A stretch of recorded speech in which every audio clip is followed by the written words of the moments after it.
ساتھ ساتھ اس میں یہ ہے کہ اب یہ کوگنیزبل اوفینس ہوگا، یعنی اب یہ نان کوگ والی بات بھی ختم ہو گئی.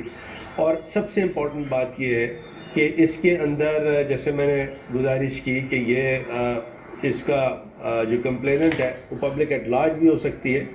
یہ ان لوگوں کے لیے ہے جو کوئی پبلک فگر ہے یا کوئی ہولڈر آف پبلک آفس ہے، تو ان کے خلاف اگر کوئی چیز ہو، جیسے فار ایگزامپل ہمارے بہت زبردست فلم انڈسٹری کے ایکٹر ہیں ندیم صاحب، ان کے لیے اگر کوئی فیک نیوز آ جائے گی تو وہ ضروری نہیں ہے کہ وہ ندیم صاحب خود آئیں، وہ میں اور آپ یعنی پبلک ایٹ لارج کا کوئی بھی نمائندہ جو ہے وہ آ سکتا ہے اور وہ کمپلینٹ کر سکتا ہے، داخل کر سکتا ہے. پھر ساتھ ساتھ اس میں یہ ہے کہ 6 مہینے کے اندر اس کا ٹرائل ہوگا، 6 مہینے کے اندر ٹرائل ختم ہوگا. اور اگر 6 مہینے کے اندر یہ ٹرائل کنکلوڈ نہیں ہوتا تو پھر کیا ہوگا؟ پھر ایسا ہوگا کہ اس کے اندر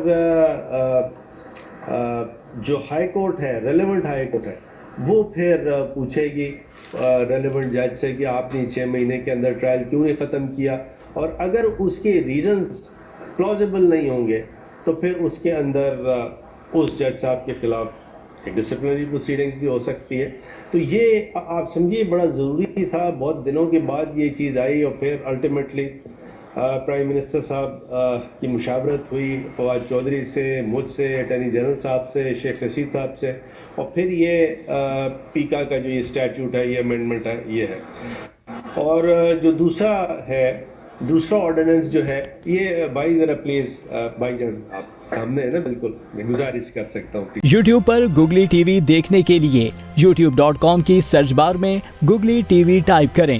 گوگلی ٹی وی کے پیج پر سرخ رنگ کے سبسکرپشن والے بٹن پر کلک کرنا نہ بھولیے. یوٹیوب پر اپلوڈ ہونے والی ویڈیو سے باخبر رہنے کے لیے بیل آئیکن پر کلک کیجیے. آپ کو ہر نئی آنے والی ویڈیو کے بارے میں نوٹیفیکیشن موصول ہو جائے گا.